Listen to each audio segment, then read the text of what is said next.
Hello and welcome to Karador Ghost Chieftain EDH. Karador Ghost Chieftain is green, white, and black, 8 mana, 3/4. It gets discounted for every creature in your graveyard, and he lets you play one creature out of your graveyard every one of your turns. So what the deck does is it recurs small utility and rock creatures to pretty much rock everyone to death, set up a lock, and then beat people's faces to death.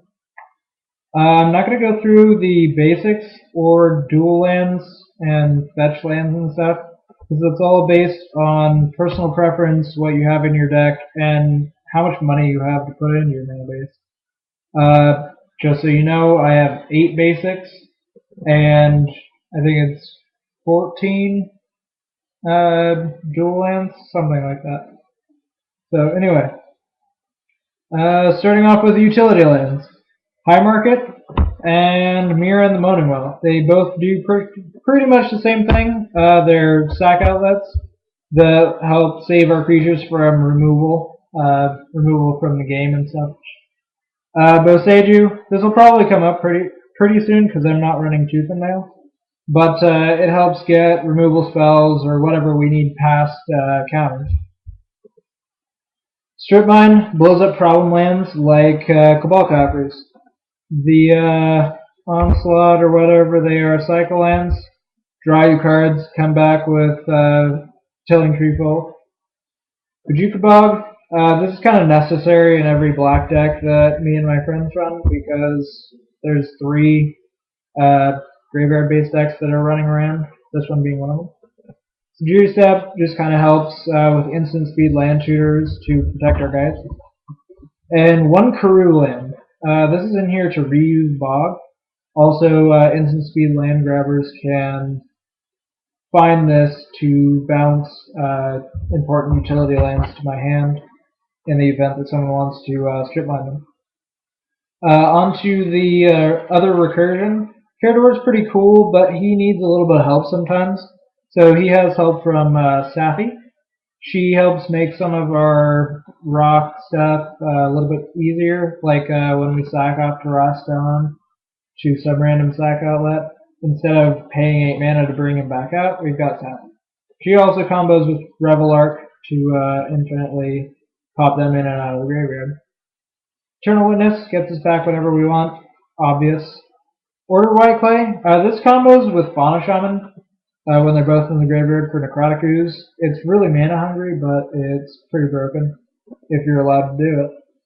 Revel Arc, as I said, brings back Safi. It brings back 2 things with power 2 or less, so it's very good, and it's infinitely combos and stuff. Everything in the deck is, most of the things in the deck are either Larkable or Sun Titanable. So 2 powerless or 3 mana or less. Sun Titan gets stuff back that's 3 mana or less. Shell Red kills off your opponent's creatures, gets you creatures back for free, like Terraston. She's amazing. Reanimate, very good card, but it's going to turn into a Karmic Guide as soon as I can do that. Onto the ramp.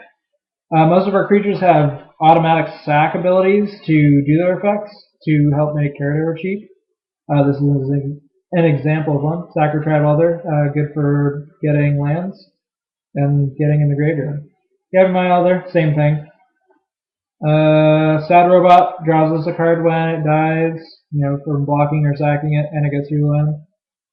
Kudama's Reach, I just needed more land fetch because this deck's mana hungry. These are any land tutors. So Coder here, she instant speed finds utility lands or Bajukabog or whatever. Prime Titan finds us lots of lands, ramps us, finds utility lands, very good. Crop Rotation, another instant speed land shooter. Soul Ring, mana tapper, kind of obvious. This Birds is going to become a Hermit Druid as soon as I find one. It's kind of not that spectacular here. Nor's Groot, I'm kind of trying to figure out what I want to put in place of him because he's just not really amazing. He is good because he untaps land and he can overrun for you, but other than that, he's not amazing.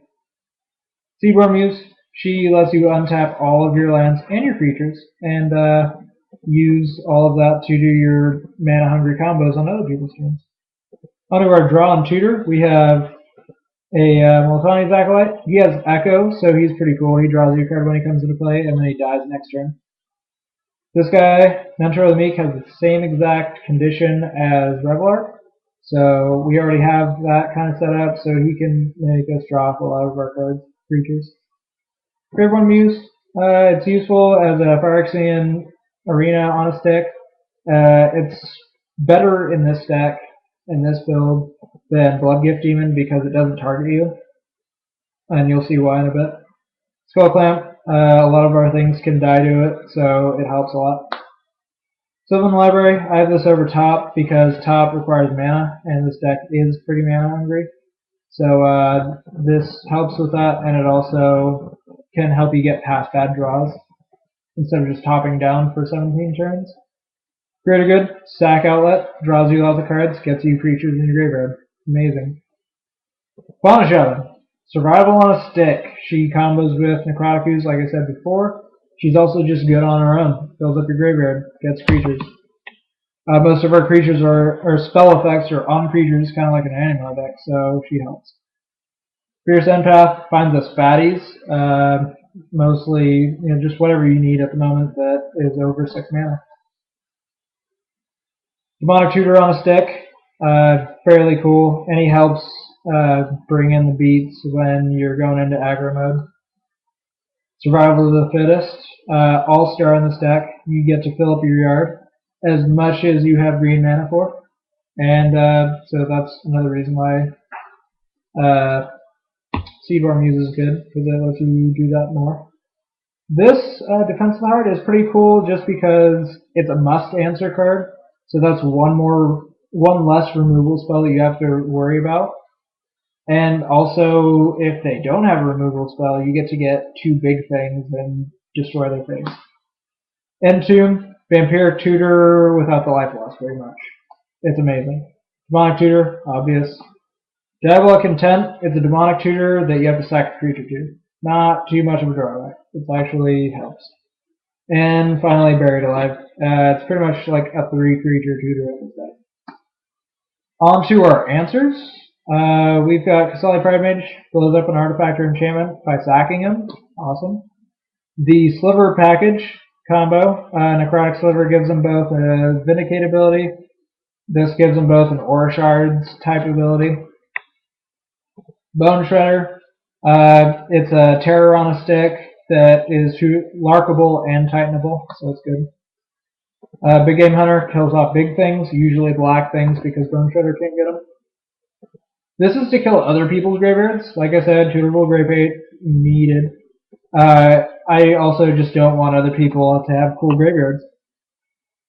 Magus of the Disc. This helps in a combo with Dauntless Escort to kill off everybody else's stuff while keeping our own. Also, he's just good for blowing up the board if you need to. And he gets past Teague. Vishkal, very good sack outlet, kills off creatures. Lifelink kind of gets you out of the hole sometimes. Avatar of Woe, she's just kind of another tap ability for Necrotic Ooze. But sometimes you need a 6/5 beater, sometimes you just need a straight up player, and she's usually easy to play for 2 mana. Terracodon. This is very good because it can blow up lands, creatures, planeswalkers, whatever you want.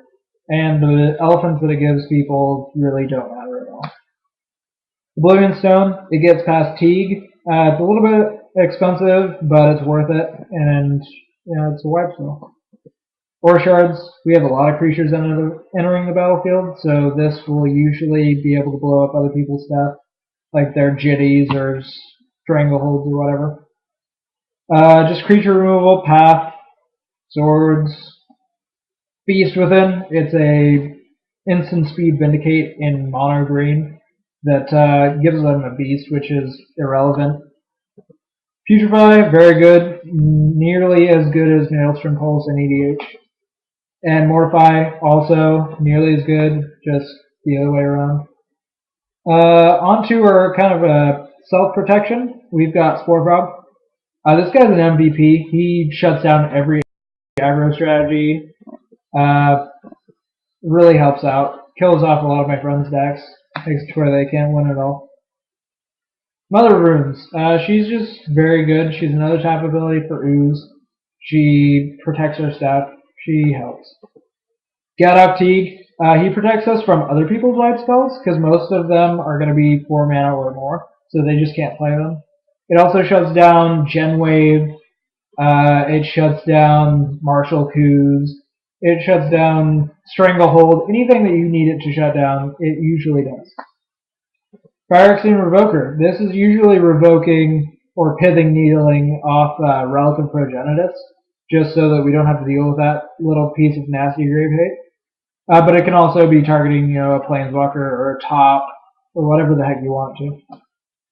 True Believer gives me Shroud, protects me from targeted discard, which really doesn't matter because I can just get it back anyway, but mostly from grave hate like Bejeeted Bug. Lightning Greaves, just another piece of creature protection. Finally, the random utility. We've got Dauntless Escort. Like I said, it helps in the 1 combo.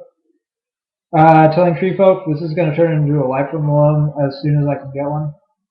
But right now it kind of just serves as a pseudo version of that. Necrotic Ooze, this is like my second in command. You get to use all of your tap abilities and activated abilities. Everybody else's activated abilities that you've killed off from them playing, and he's just good. And when you have free sack outlets in the yard, he works as a free sack outlet. Sadistic Hypnotist, another free sack outlet. It gets people off of hands, so it is pretty neat. And finally, Yosei. As you saw, I didn't have Karmic Guide as of yet, so I can't go infinite with this guy. But he can ruin someone, even without the combo. So I hope that you liked this. Please comment and with constructive criticism if you want to, or go to my link down at the bottom in my description to my thread of this on MTG Salvation. Happy building.